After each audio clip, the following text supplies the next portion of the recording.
আমার বিপিএফ দল এটা শক্তিশালী দল চলি আছে, যেহেতু বিটিসিত আমার 15টা সমষ্টিত আমি 11টা সমষ্টি আমি বিপিএফ হিসাবে আমি এনডিএ খেলিবলৈ গৈ আছে, আৰু 4টা যেটো সমষ্টি এইটো আমি বিজেপি এৰি দিয়া হৈছে।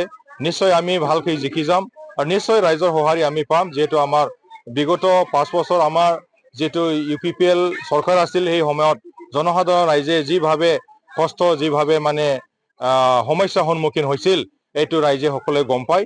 বিপুলভাৱে আমাক বিটিসি নিৰ্বাচনত ভোট দি আমাৰ 28খন আমি দখল কৰিব পাইছে। দখল কৰিব পাৰাৰ লগে লগে আমি সকলো ৰাইজৰ আস্থাখিনি আমি অলপ হলেও কাম কৰিব পাৰিছে। তো এতিয়া ৰাইজে বহুত আমাৰ বিপিএফ ফালে আকৃষ্ট হৈ আহিছে।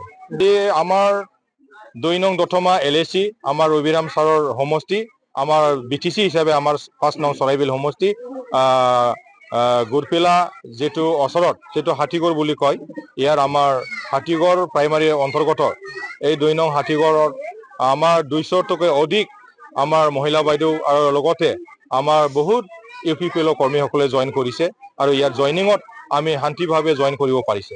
নিশ্চয় আমাৰ ৰবিৰাম ছাৰ এজন কেণ্ডিডেট হিচাপে আমি 2 নং দতমা সমষ্টিত আমি এজিলি আমি জিকি যাম, যেহেতু ৰাইজে বিপুলভাৱে আমাক ভোট প্ৰদান কৰিব, এইটো আমি আশাবাদী।